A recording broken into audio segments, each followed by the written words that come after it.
Hello, everyone. Good evening, and welcome to our Community Safety Committee. Over to you, Mr. Abe Treff, my co-chair. Welcome, everybody. Am I muted, or do you hear me? I guess not. We're hearing you. Oh, okay. Good. Welcome, everybody.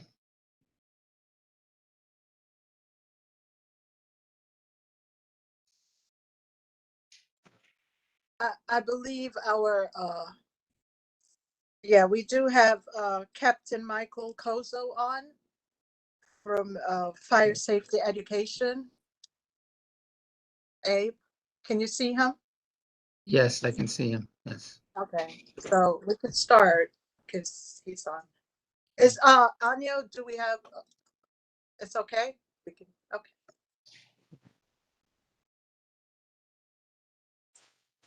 Okay. Was that my cue? I'm not sure. Yes, it was. Okay. Welcome, Thank you Captain Kozo. Thank you very much. My name is Captain Mike Kozo. I am the director of the FDNY's Fire Safety Education Unit, and we're here to talk a little bit about fire safety. What we primarily discuss is residential fire safety. We talk about prevention, early detection, and planning. So prevention, in which we're discussing how we prevent these fires from happening to us. And we're going over the most common causes of fires: kitchen fires, electrical fires, home heating fires, candles, cooking, those types of things. We get into early detection, where we're talking about the importance of having and maintaining working smoke alarms in your home, and planning, right? How do we plan to get out of our home if there is a fire? What do we need to do? What do we need to know? What type of building do we live in? So those are some of the things that I would like to touch on. Just for clarification, Abe, do you know exactly about how much time I have? As much as you want. Okay. So what are we seeing right now? We'll start off with a few statistics. Right now in New York City, we are up to 22 fire fatalities. We're only in February. That's a bad start to the year. So in 2021, we finished the year with 73 fire fatalities, and it's been going up since 2019. 2019, we had 63 fire fatalities. In 2020, we had 66. 2021, we were at 73. And again, right now, we're at 22. So the trend is not working in our favor right now. Obviously, we would love it to be at absolutely zero. And that is a very difficult thing to strive for, but we're working on it. So, what are we seeing? We have seen some new things recently, right? We're seeing some lithium ion battery fires that happen to be something that's pretty new, not as was never this common before. So we're seeing that. We're seeing a lot of space heater fires right now with the colder winter months. We do have certain buildings that are without heat, without hot water, things like that. So, these are things I'm going to touch on. But the top three causes of fires are kitchen fires, electrical fires, and smoking. Smoking still seems to be number one nationwide, believe it or not. So the number one cause of kitchen fires that we're seeing is unattended cooking. What's happening? People are starting to cook and then they're walking away from the stove, right? I get it. We're trying to multitask. We're trying to do 5 things at one time, right? We're trying to help the kids with the homework. We're trying to go take a shower, answer the phone, answer the door. I get it, right? We're watching TV. Unfortunately, cooking can't be one of those things that we're trying to multitask. It's only going to take a few seconds of you walking away from that stove to walk back in, and half your kitchen's on fire. So we want to make sure that we stand by our pan is one of the things that we say. Keep an eye on what you fry is another thing that you can, whatever jingle fits for you. We do recommend that you stay in the kitchen while you're cooking. If you feel the need to walk away for whatever reason, if you absolutely must, we recommend that you either set a timer, set an alarm on your phone or something like that, or put your oven mitt on. You're going to walk out of your kitchen for a minute. You're going to go answer the door, and you're going to have your oven mitt on. It's only going to be about a minute or so before the person says, "What are you doing? Why are you standing at the door with your oven mitt on?" "Oh, yeah, that's because I'm cooking. I forgot." So, something like that, just to jog your memory. How do we deal with a kitchen fire? How do we deal with a grease fire? Well, let's start with how we don't deal with a grease fire. We don't use water, right? We all know that. Water is going to aggravate the fire. If you threw water on grease fire, it's going to look like you threw gasoline on the grease fire. The flames will shoot to the ceiling, and that's no exaggeration. There are videos on it. You can YouTube it. I can share the screen if you want to show you a video, but you will see flames shoot to the ceiling if somebody puts water on a grease fire. So you don't want to do that. What can we do? We can turn the heat to the stove off. We want to make sure that we have a few things on hand when we're cooking that are, that are there for us, ready to go. An oven mitt is one of them. Baking soda and a lid to the pan that we're cooking on, right? We don't want a lid that's too small. We don't want one that's too big, but preferably one that fits the pan. If we have a little grease fire, you want to turn the heat to the stove off. You want to take that lid with your oven mitt on and slide the lid over the pan if you can, okay? If you have the opportunity, throw the baking soda over the entire pan to smother that fire, right? We want to take as much oxygen away from the fire as we can. Once we throw the baking soda on top and then we throw the cover on top, we're further taking oxygen away from it.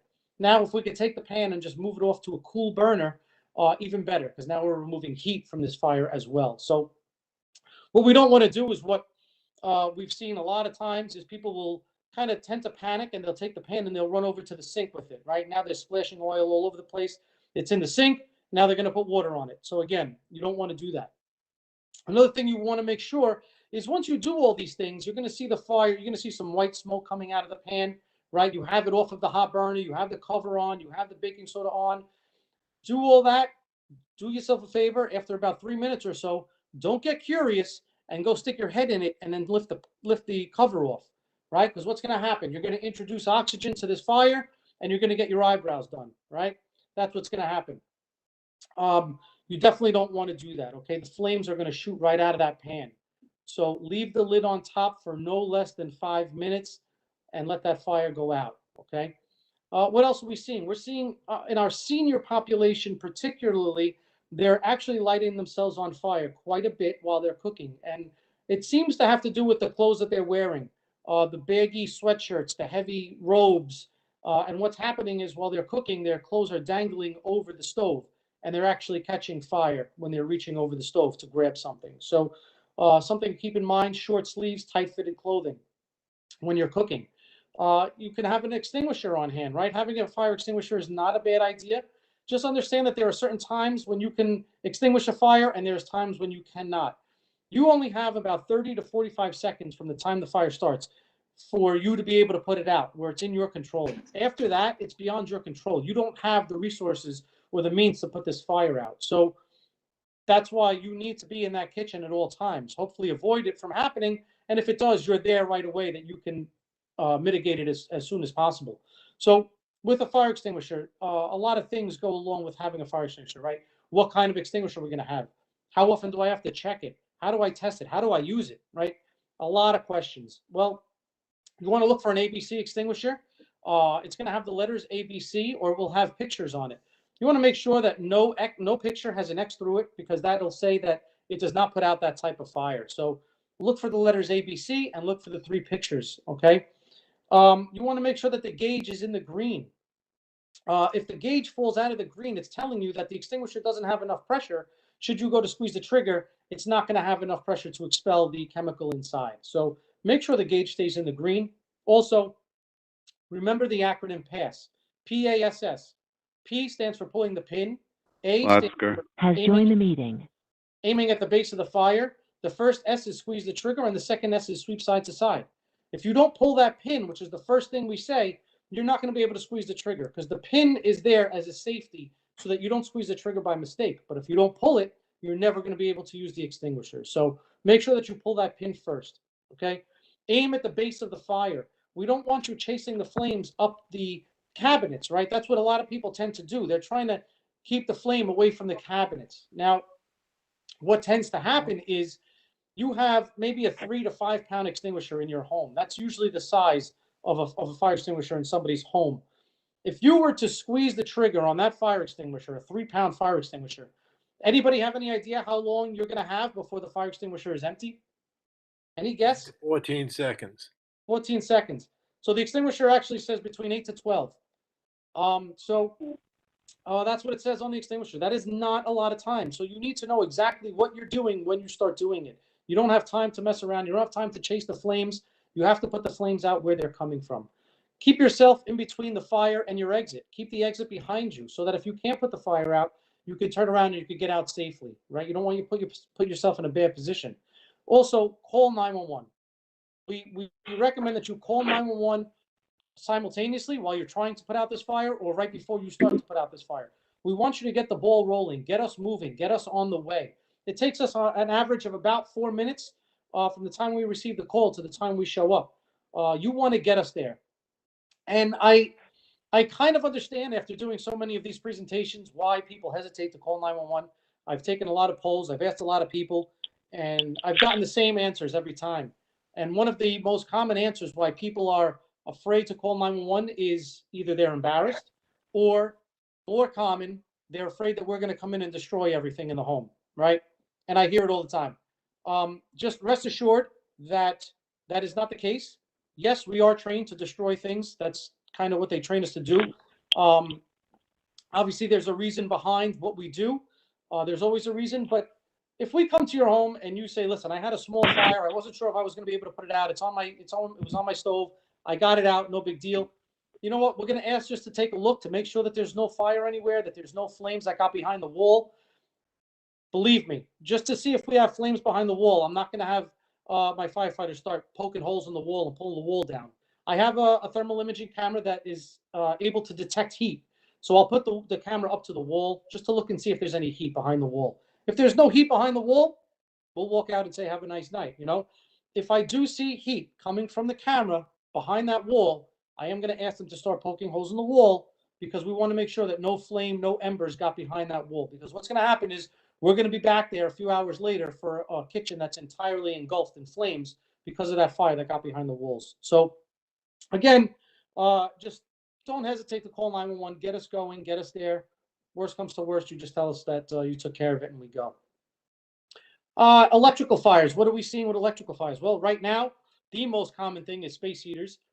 But there's a lot of things that are going on with the electrical fires. One of the things that the fire marshals are seeing is that a lot of these buildings were built at a time when we didn't have so many all these needs for electricity, for plugging things in, for charging things. So the houses didn't have as many outlets, right? They were built with a few outlets and that was it. The problem is now everything that we use needs power, needs to be plugged in, needs to be charged, but we still have the same amount of outlets and everybody is trying to plug 1,000 things into these outlets. And what they're doing is they're overloading the outlets. I'm sure there is not one person on this meeting that does not have at least one power strip in their home. I'm sure of it, including myself. I have them myself, right? And that's not a problem, provided we know how to use it. It's like anything else. You just need to use it properly. So the main rule of thumb that we need to remember is any item that heats or cools should be plugged directly into the wall. So what are we talking about? We're talking about our air conditioners, our space heaters, toaster ovens, microwaves, air fryers, any of those things that heat something or cool something have to be plugged into the wall. No extension cords, no power strips. Those things are not made to handle that kind of power. So what are the power strips good for? The power strips are good for small, low voltage items, your TV, an alarm clock, charge your phone, a lamp, things like that, a computer, low voltage items. That's what you want to use the power strip for. You don't want to overload the power strips. You don't want to plug power strips into other power strips, right? I've seen power strips with 12 plugs in them, 16 plugs in them, and I've seen people with power strip plugged into another power strip. Again, you're piggybacking, and that's no good. The common misbelief is that because you're using a power strip that you're getting more power, but you're not. You're actually getting the same amount of power as if you only use the 2 plugs in the wall. You're only giving yourself more access to those outlets. That's all you're doing, but you're still getting the same amount of power. So keep that in mind. Space heaters, right? I know we had that terrible fire in the Bronx 1 month ago yesterday. What happened? That started from a space heater. We haven't gotten the particulars on what happened with the space heater, but it was a space heater. A few rules to go by with a space heater, right? Space heaters need space. 3 feet around a space heater should be free of anything that can burn, right? You shouldn't have it close to anything that's going to catch fire. A space heater, when you're going to purchase a space heater, you want to look for the UL label, Underwriters Laboratory. It's a company that will test and inspect these items before they go out for sale. And they'll put their label on it to say that it's safe to use. So look for that UL label. You're going to see that label on any electrical item that you buy. You're going to see it on smoke alarms, fire extinguishers, all of those items. So look for that UL label. Also, you want to look for a space heater that has an automatic shut-off feature to it. Should the space heater tip over by mistake, it's going to shut itself off. It won't keep running all night while it's tipped over. You will have to manually pick it up and turn it back on. Also, you should be running the space heater in the room that you want to warm up while you're still awake. Once you go to sleep, you should be turning off and unplugging the space heater. It should not be running all night long while you're sleeping. What tends to happen is we're seeing people are keeping the space heater as close as possible to them so that they can get that heat blowing directly on them. The problem is you end up falling asleep in the middle of the night. Maybe you knock your blanket over, it lands on top of the space heater, and voila, it's only going to take a little while before that comforter or that blanket catches fire from the space heater. And anybody that has a space heater can attest to how hot these things really get. Not only does the space heater itself get hot, but the wires get hot. So you want to just keep that in mind. Okay, so just with the space heaters, we need to be very careful. I'm not saying not to use them. I'm just saying to use them properly. And that's one of the major things we're seeing right now. The lithium ion batteries, another thing, right? We had a fire recently where I think the person was charging 9 lithium ion batteries in their home, if I'm not mistaken. And that caused a huge fire. Maybe you remember you had the 2 kids that went out the window and had to slide down that pole on the side of the building. That was started from somebody charging lithium ion batteries in the apartment. So we do recommend that you charge these batteries outside if possible. If you have an e-bike or an e-scooter, that you don't have the scooter or the bike inside your home, that you leave it outside and charge it, and that you're using the plug and wire and the cord that comes with the appliance, that you're buying these aftermarket ones, you know, on Amazon for $3, right? There's a reason why they're only $3. So again, keep that in mind. It's just like an extension cord or anything else. You could go to the dollar store and get an extension cord for $1, right? And then you could go to Home Depot and buy an extension cord for $8. There's a reason why that extension cord is only $1. It's not going to have a lot of protection to it. No coating, no covering protecting the wire, really. It's a very thin cord. So again, you want to make sure that you're looking for that UL label on all of these items when you go to purchase them. Smoking still seems to be #1 nationwide. So my speech for smoking is simple, right? Stop smoking. But unfortunately, that's not that simple. So, and I understand that. But just keep in mind that smokers are 7 times more likely to have a fire than non-smokers. That's a big number, right? Just to smoke. So we do recommend that you smoke outdoors if possible. If you have to smoke indoors, you want to make sure that you completely extinguish the cigarette before you discard of it.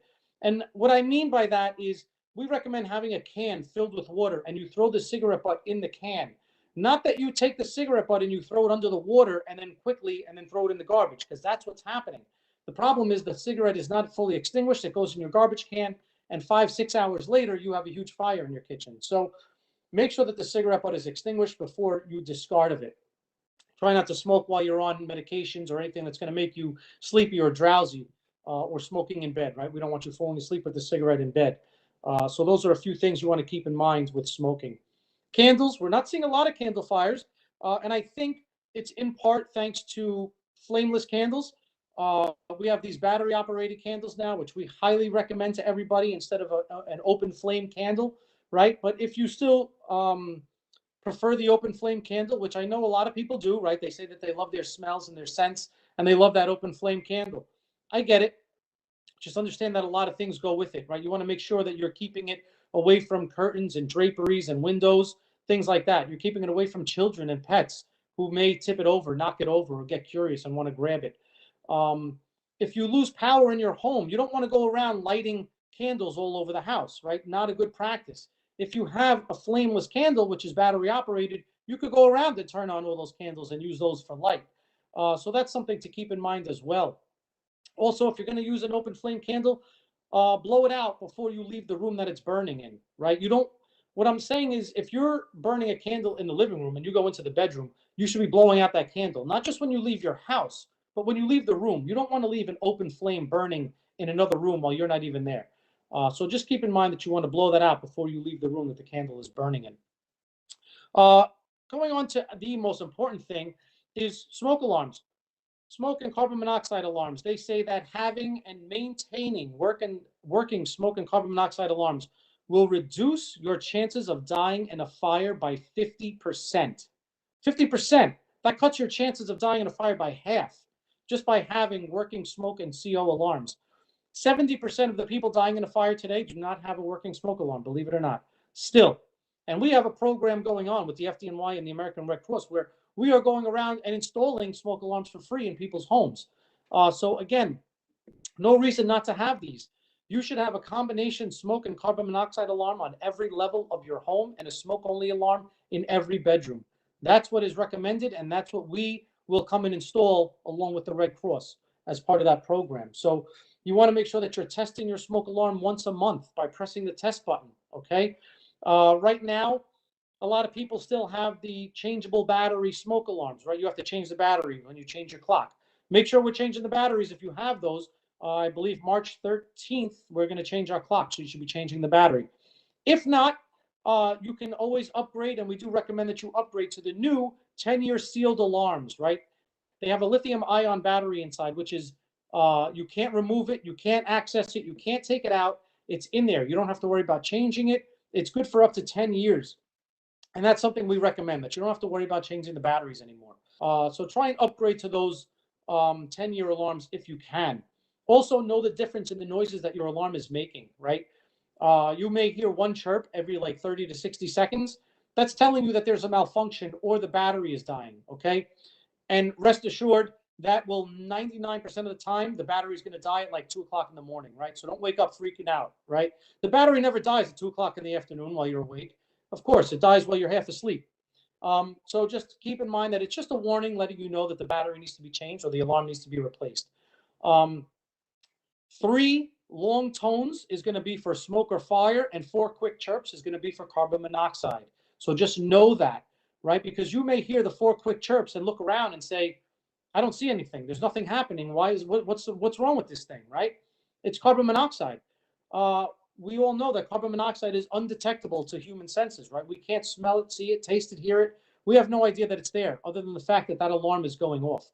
If you hear the alarm going off for carbon monoxide, 4 quick chirps, open up the windows, get outside and call 911. The alarm is going off at a low level of carbon monoxide, but you don't know how fast it's building. So you want to make sure that you open up the windows, keep some fresh air in there, and get out and call 911. Some of the symptoms or signs that you'll be seeing or feeling is nauseousness. You may get a headache. You may feel like you want to throw up. You may get like flu-like symptoms. That's what you're going to feel if you get carbon monoxide poisoning. Basically, what's happening is it's replacing the oxygen in your blood, in your body, and you're almost like suffocating from the carbon monoxide poisoning. So you want to make sure that you do get to fresh air and that you call 911 as soon as possible. Definitely, what I'll do in the chat is I will put the website on and a phone number where you can contact the American Red Cross and you can schedule alarm installations for somebody to come to your home. That program is phenomenal. It is free. We don't know how long it'll be around. The only residents that it is not available to is NYCHA residents. NYCHA residents need to call their customer contact number and they will provide the smoke alarms for them. But you will receive a combination smoke and carbon monoxide alarm on every level and a smoke only in every bedroom. We have to install them. They have to be installed by the American Red Cross or the FDNY, and you will get a short, maybe 5-minute or so fire safety presentation, something like this, but like a very shortened version of it. So it is definitely a great program to take advantage of. The last part I want to talk about is planning. What are we seeing? So we saw the fire in the Bronx in 2017. And what happened there? There was a fire. A child was playing with a stove. A 3-year-old child was playing with a stove on the first floor of a 6-story building. The occupants left the apartment and the door was left open. Okay. 13 people lost their lives from that fire. And none of them were from the fire apartment. What happened was by leaving the door open, all those flames and the heat and the smoke contaminated the rest of the building. So as other residents were trying to get out, they were running into this and they were passing out. So the importance of closing the door cannot be emphasized enough, right? And that door remains open in this recent fire last month. Again, contaminating a lot of that building. And again, residents are trying to escape, which maybe they shouldn't have been doing, and we'll get into that in a second, but residents were panicked and they were trying to get out, and they were running into this heat and gases and smoke. And that is what caused several of these fatalities, unfortunately. So if you have a fire in your apartment, regardless of the type of building you live in, you have to make sure that that door closes behind you. Keep that fire and that smoke and the gases inside your apartment, okay? So if you live in a non-fireproof building and the fire is anywhere in your building, you have to get out immediately, okay? If it's in your apartment, close the door behind you, but no matter where it is, you have to get out. If you live in a fireproof building and the fire is in your apartment, obviously you're going to get out, close the door behind you. The whole thing changes when you live in a fireproof building and the fire is not in your apartment, right? And that's what we saw in the Bronx. If the fire is not in your apartment, it's usually safer to stay in your apartment, okay? If you see maybe some smoke coming in from underneath the door, throw a damp towel under the door, stop the smoke from coming in. If you have smoke coming in from the vents, cover the vent. Put some duct tape around the frame of the door if you see smoke coming in anywhere. Open up your windows, provided there's no smoke coming in from the fire apartment, and get yourself some fresh air. But again, you're usually safer to stay in your apartment in a fireproof building. The building is made for that reason. It's made to contain the fire in that portion of the building, provided the door is kept closed. So again, that is something that we want to keep in mind. And that is going to determine what you're going to do in a fire. And that is something that you need to know now, and not something you want to try and figure out when you're in the middle of a fire, okay? If you're not sure the type of building you live in, you can always look on the Department of Buildings website and they will tell you, it will tell you. You can look in the lobby of your building and it will tell you. Typically, if you live in a private dwelling, it is 99% going to be a non-fireproof building, right? No matter where the fire is in a private dwelling, you need to get out of that house, okay? So make sure you know the type of building you live in and make sure you know how to get out of your building should you have to. And any children you have know how to get out should they have to. You don't want to try and figure out how to get out when you're in the middle of a fire because it's not going to happen, right? You're not going to be able to think straight. You're not going to be able to see.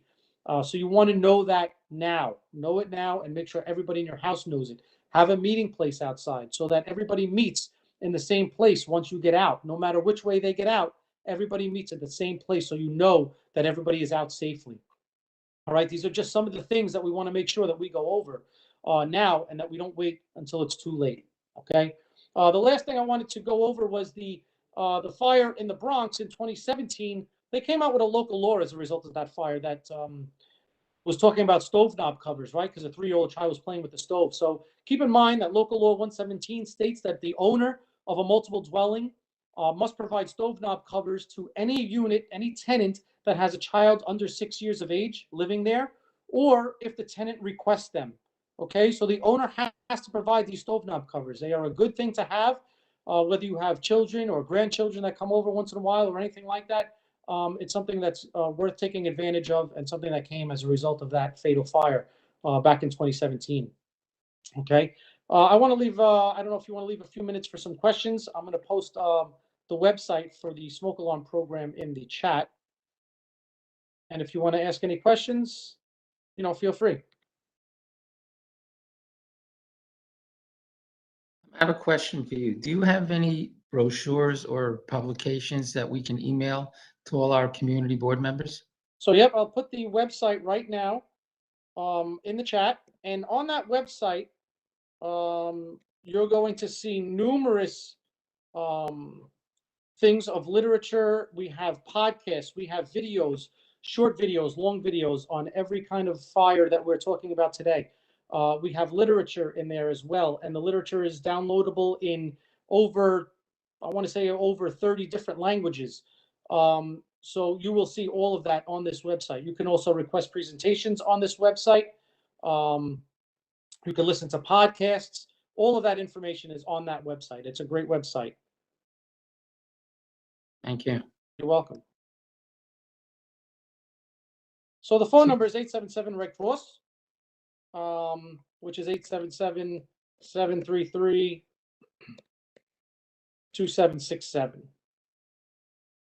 And you can call them and you can register. After I'm done, what I'll do is I'll go to the website and I'll copy the link and I'll post the link in the chat as well, so that we can you can access that link if you want to do it online and register for the alarms. I think Nina might have a question.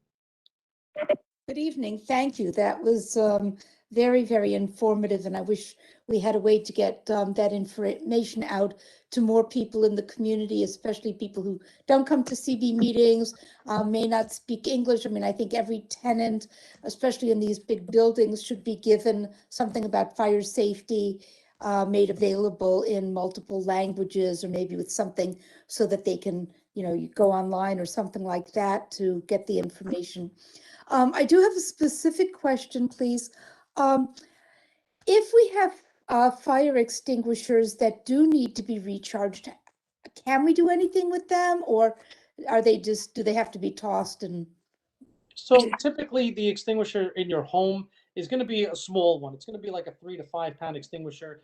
Usually not worth having it recharged. It's probably going to cost you more to recharge it than it is to just replace it and get a new one. So we recommend that you get rid of it. You can bring it to where you got it and they'll recycle it. You could bring it where you're going to get a new one and they will recycle it, or you can recycle it yourself. Now, if you're going to recycle it yourself, there's a few steps to take, right? We don't want to just take a charged extinguisher and throw it in the garbage, because what's going to happen, right? The garbage men are going to come, sanitation will come, they're going to throw it into the back of the truck. The truck's going to come, it's going to crush it, and that gas inside is going to actually make the extinguisher explode. So what you want to do is you want to take it outside, flip it upside down, squeeze the trigger, and you're going to expel all the pressure that's inside. Once the pressure is expelled, you can actually flip it back up on its right side and unscrew it, empty the agent that's inside, the chemical that's inside, throw that in the garbage, and then you just recycle the can itself, if you wanted to do it yourself. thank you. You're welcome.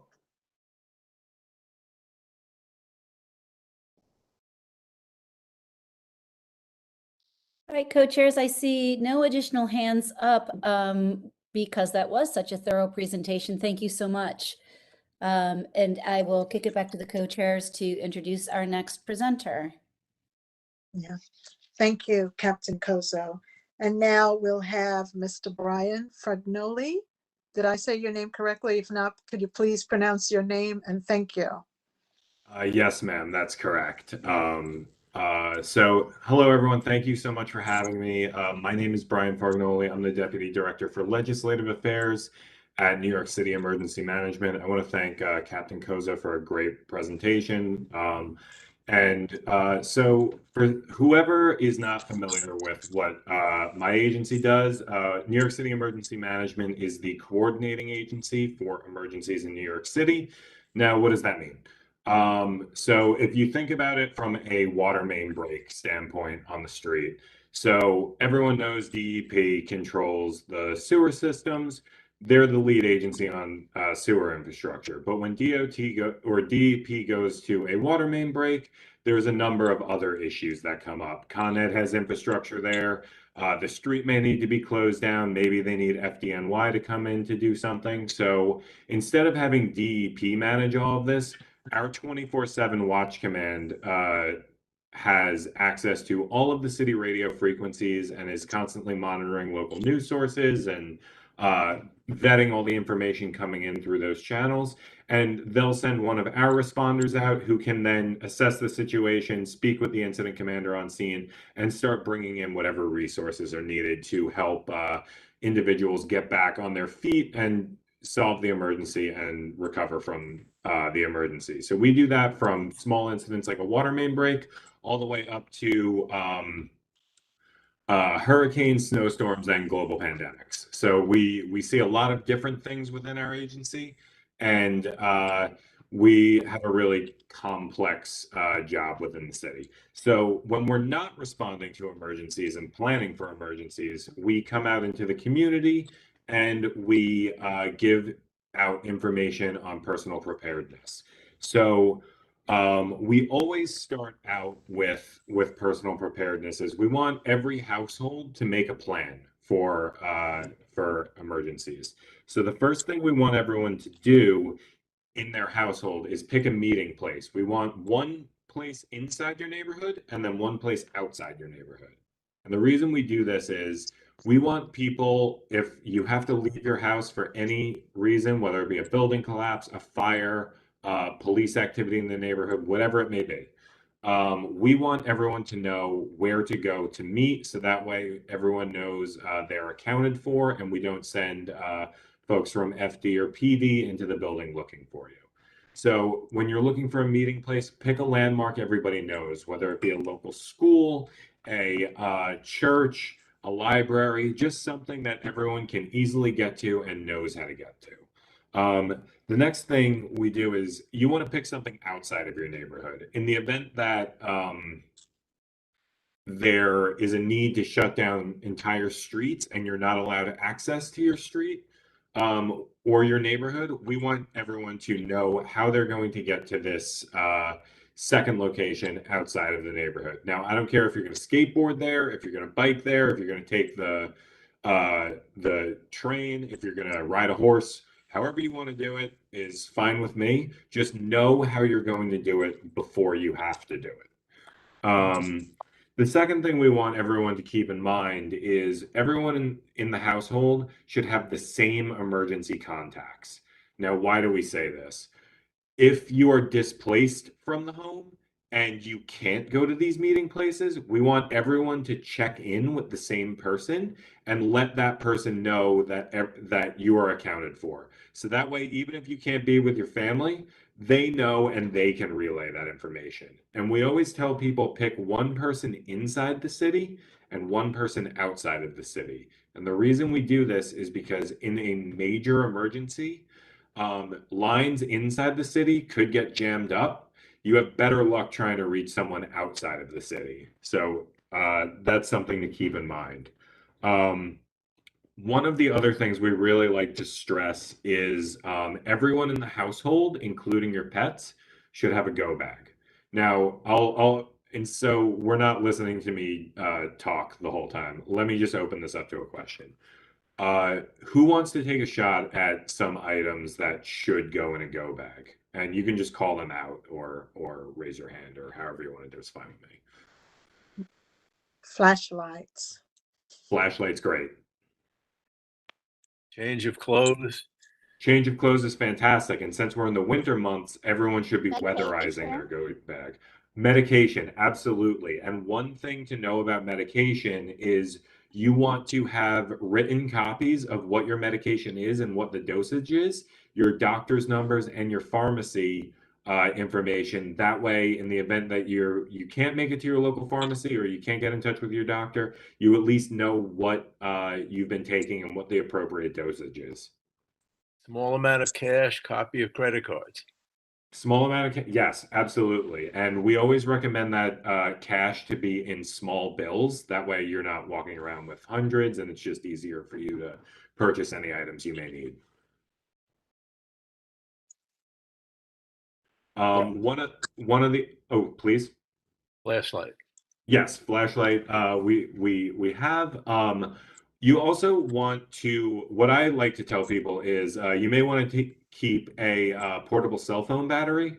I found that to be helpful. You can recharge it. You can power a couple of charges. That's always good. A copy of your homeowner's or renter's insurance is always a good idea. Generally speaking, in the event that you were displaced from your home, that's when you might really need it. So it's always good to have a copy of that and know where that is. And then one of the other things I like to impart to people is you know better what you need than I know what you need, right? So everyone has different needs and everyone has different things that make them comfortable. And those are the things that should go in a go bag. I had someone recently say a pack of cigarettes. Now, I don't want to encourage anyone to smoke, but if that's something you know you need, then that can go in your go bag.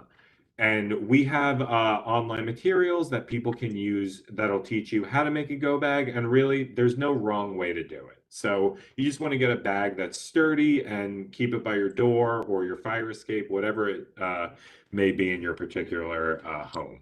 So You should also take any special considerations that you have. If you have LSE equipment, life-saving equipment, you may want to pack extra batteries or any extra accoutrements that may go with that particular equipment. And again, there's no wrong answer here. So anything you know you need, make sure you put in that go bag. And if for folks with pets, you should keep a picture of your pet in the go bag. That way, in case the pet runs away, it could be easily identified. And make sure your pets have their go bag too. So we also have a number of programs available to the public. And why I love talking to the community boards is you folks are the most engaged people in the community typically. And by providing you with this information, we ensure the information gets out. So one of the things I put in the chat before, and I'll put in the chat again before the end of the meeting, is we want everyone to sign up for Notify NYC. And Notify NYC is the city's official application and source for emergency alerts and information on important city services. So you can download our app on Apple and Android devices, which is free. You can sign up by calling 311, or you can go to our website and sign up there. You have to go through an opt-in menu, and you can select what type of alerts you want to get. So personally, I don't have any children. I don't need information about school closures, so I just unclick that, and I don't get those alerts. It has a number of different features, and you can play around with it, and you can set it to go off for where you work, where you worship, where your children live, anything like that. You can customize how you see fit. I know the district is mostly landlocked, but you all have friends all around the city, and we want everyone to be cognizant of our Know Your Zone campaign, which involves the city's 6 hurricane evacuation zones. So everyone should go to nyc.gov/knowyourzone and type their address in and find out if they're in an evacuation zone, and if they are, which zone that is, and where your closest evacuation center is. In the event of a hurricane, we always encourage folks to stay with friends or family, because that is going to be where they're going to be most comfortable. Make sure those friends and family themselves are outside of an evacuation zone. But we will always allow New Yorkers, regardless of immigration status, to come to a hurricane shelter in the event of an evacuation. So we have some other public-facing programs. We have our community preparedness program, which helps communities prepare to respond to and recover from emergencies as a community. So you can do that with a civic association, a faith group. There's really a number of different ways that that program can work for the community. We also have our community emergency response teams, or CERT. These are our volunteers that go out into the community and present on emergency preparedness with presentations like these, or they help during emergencies. They help our first responders. So they may be doing traffic management. They can do some light search and rescue, some emergency first aid. They go through a 5-week training that meets twice a week.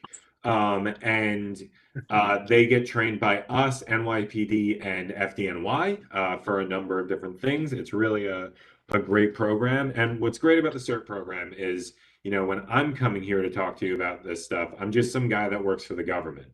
When someone from CERT comes, they're your neighbor, they're your brother, they're your aunt, they're your uncle, they're your grandmother. So they are trusted members of the community already, generally, and that gives them an extra extra credibility, right?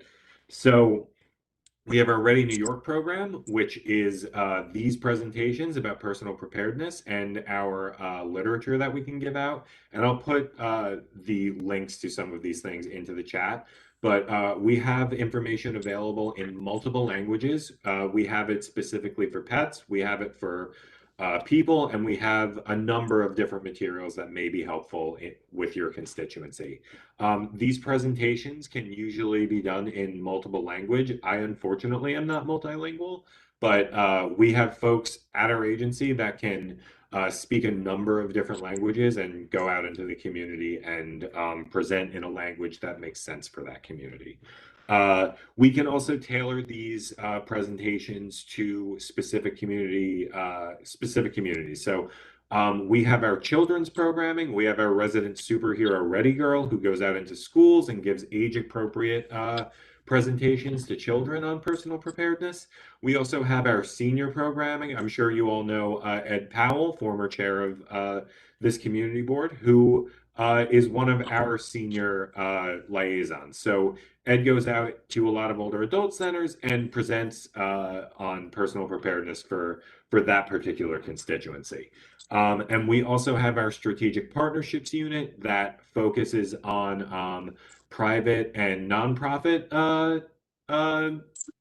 organizations, and they help with business continuity. They help make an emergency plan for that particular organization, and they share information through CorpNet. So we have a number of programs. Prior to COVID, we were doing about 900 to 1,000 of these presentations a year.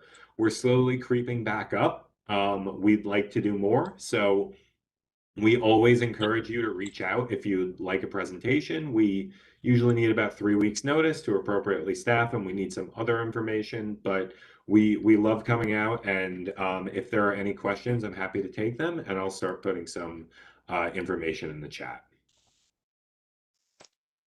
Thank you very much, Brian. Anya, are there any hands up? Oh, wait a minute, 1 second. Is the council member, Mr. Joe DeSouve, are you there? Would you like to say something at this time before the questions? Hello, everyone. I'm Joel, and I represent Councilwoman Rita Joseph. So I'm happy to be here and to get all those information regarding safety, and especially the last month we know what happened in the Bronx and in our district, District 42. So District 40.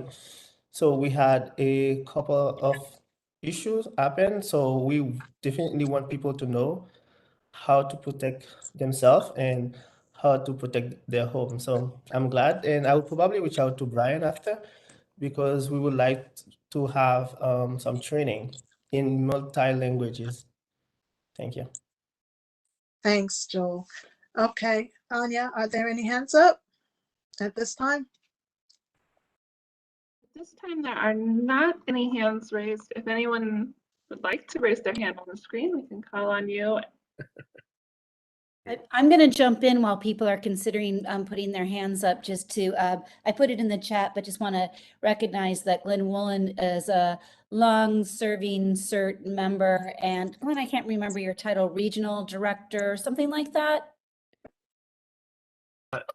Thank you. No, you just promoted me. You're welcome. No, just team chief of the local CERT Brooklyn South Community Emergency Response Team.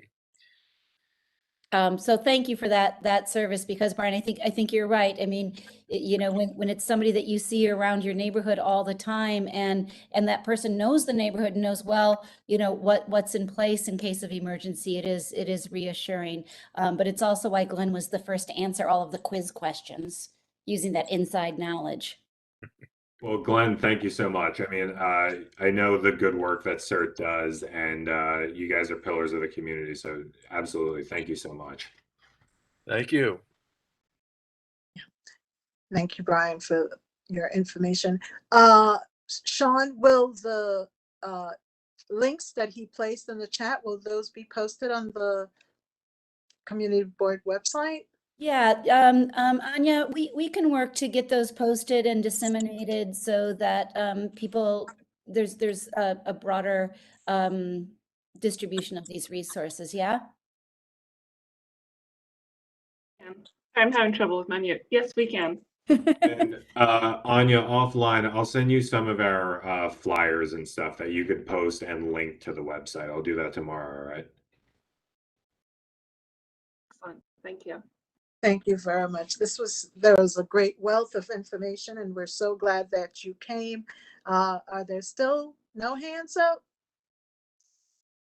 Another Right. very thorough presentation. I was And going to Joel, say, maybe I was I just covered going all to the say the bases. same thing. He was very thorough. Thank you, folks. I appreciate your time and attention. And Joelle, thank you for your time. You've been coming to a lot of our meetings, and we want to recognize your right out of the gate dedication to this community board. And we want to thank the council member for sparing your time and making sure you're with us. So thank you. Thank you so much, Sean. I think that it's very important for the councilwomen to have representation in all the community board, especially for me. I want to know about the district more, and I want to learn from you what is going on. And there is no way I can assist you or kind of like resolve, improve some of the issues if I don't work with you and learn from you what's going on. So it's my pleasure to be here. Thank you. Thank you. Well, so are we adjourning at this point?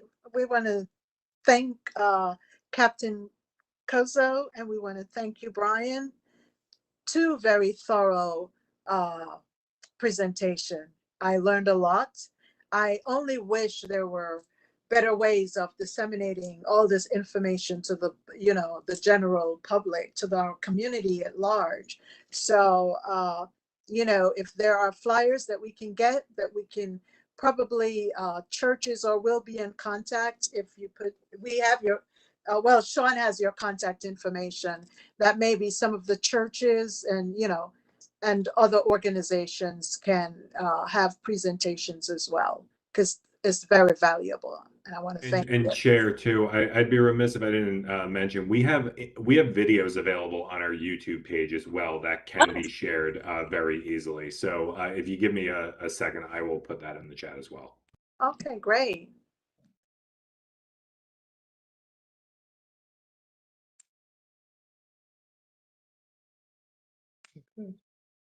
Yeah, we can, I saw Nina's comment in the chat. We can certainly work to do outreach specifically to the senior center, specifically to our houses of worship, and to our schools, and just urge them to take advantage of this resource.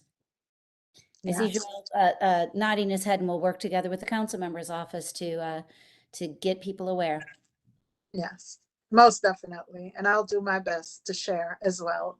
So thank you, everyone. So Anya, have you gotten all the information? I just want to make sure. Yes, thank you for checking. We do have it all. Yes. Okay. I think Brian has a video that you will put in the chat. Yes, I provided the link to our YouTube channel. It's got a number. It has more information about the folks that work at my agency and information on personal preparedness that everyone is welcome to share. Okay, great. All right. So we thank you, Brian. Thank you, Joel. Thank you, Sean and Anya, and community board members. And I trust that everyone has a safe and a good night. Thank you. Good night. Thank you all. Thank you all very much. Thank you, folks. Appreciate your Have a time. good night. Thank you very much. Good night. Good night, everyone.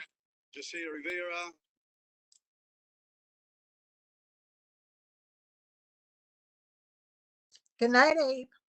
Good night. Thank you. I Good night, everyone. think this was your idea, wasn't it? Yes. Okay, so thank you.